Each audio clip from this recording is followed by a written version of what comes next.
Hello అండి. నమస్తే. ఈరోజు మన కలియుగ దైవమైన మన శ్రీ వెంకటేశ్వర స్వామి వారి వజ్ర కవచ స్తోత్రంతో నా అనుభవం ఏంటో పంచుకోవాలని మీ ముందుకొచ్చానండి. స్వామిపై నాకున్న భక్తి మాటల్లో చెప్పలేనిది. మా ఇంట్లోనూ, మనసులోనూ ఎప్పుడు ఆయనే. ఎందుకంటే మాకు కూడా ఇలవెల్పు ఆయనే కాబట్టి. ఒక్కొక్కసారి నేను వర్కింగ్ కాబట్టి పెద్ద పెద్ద పూజలు చేయలేని స్థితిలో కూడా ఒక చిన్న సాధన చేసేదాన్ని. అదే శ్రీ వెంకటేశ్వర స్వామి వజ్ర కవచ స్తోత్ర పఠనం. నేను డ్రైవింగ్ చేస్తూ కావచ్చు, పని చేస్తూ కావచ్చు, యూట్యూబ్ వర్క్ చేస్తూ కావచ్చు, ఎప్పుడైనా సమయం దొరికినప్పుడు మాత్రం అసలు వదిలేదే లేదండి. స్వామివారి నామాన్ని జపించుకుంటూనే ఉండేదాన్ని. ఒక్కొక్కసారి అయితే 10 సార్లు, 20 సార్లు లెక్క ఉండదనమాట.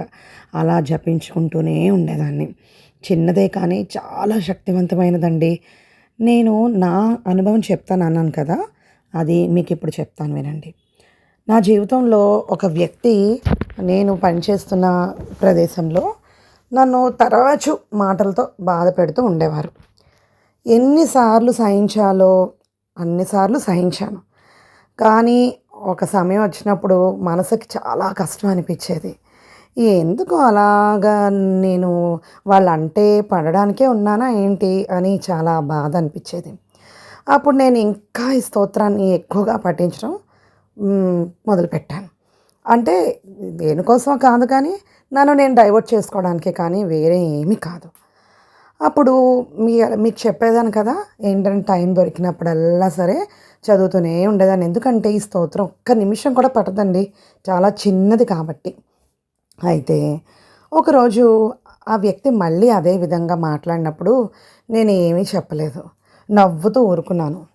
కానీ ఆశ్చర్యంగా ఒకరోజు నేను అలా చదువుతూ ఉన్నాను. వాళ్ళు అలా అంటూనే ఉన్నారనమాట. అప్పుడేమైంది, స్వామివారు ఒక చురక పెట్టారు. ఒక చురక అంటించారనమాట. చాలా ఆశ్చర్యం అనిపించిందండి నాకే. అప్పుడు నాకు అనిపించింది, ఆహా! నేను సైలెంట్గా ఉన్నప్పుడు ఆ స్వామివారే సమాధానం ఇచ్చారు అని. అది నేను కాదు అని. ఆ క్షణం నాకు ఒక పెద్ద గొప్ప నమ్మకం ఇచ్చింది. ఏంటంటే ఈ స్తోత్రం కేవలం చదవడమే కాదు, అది ఒక రక్షణ కవచం లాంటిది. మనకు సమాధానం చెప్పాల్సిన అవసరం లేకుండా స్వామివారే మన తరపున పరిస్థితులను సరిచేస్తారు అని. ఇది ఖచ్చితంగా నా వ్యక్తిగత అనుభవం మాత్రమే. ఒక నమ్మకపు మార్గం. మీరు కూడా ప్రయత్నించి చూడండి. ఒక్కసారి కాదు, నిరంతరంగా మీరే ఆ స్వామి యొక్క కృపను అనుభవిస్తారండి. నాకైతే అసలు చాలా ఆశ్చర్యం వేసింది. ఆ రోజు అసలు నేను అనుకోలేదు. చాలా బాధపడ్డానండి. ఏంటి ఇలాగా అని చెప్పేసి. కాకపోతే సరేలే, ఇప్పుడు ఎన్నో పడ్డ వాళ్ళకి ఇది ఒక లెక్క అని చెప్పేసి నేను ఆ రోజు పెద్ద ఇచ్చేయలేదు. కాకపోతే స్వామివారు ఇచ్చారు కదా గట్టిగా ఒక చురక. సో అందుకనే నేను మీకు చెప్తున్నానండి. మీరు కూడా అంటే దానికోసం అనే కాదు కానీ ఇది నా ఎగ్జాంపుల్ నేను చెప్తున్నాను. సో మీకు ఒక రక్షణ కవచంలాగా. నేను ఆల్రెడీ మీకు చెప్పాను. నేను డ్రైవింగ్ చేస్తున్నప్పుడు చదువుతాను. లేదు అంటే అండ్ కాయగూరలు కట్ చేసినప్పుడు చదువుతాను. లేదు అంటే ఇంట్లో పని చేస్తూ చదువుతాను. నాకు స్వామి అంటే ఇష్టం. స్వామికి నేనంటే ఇష్టం.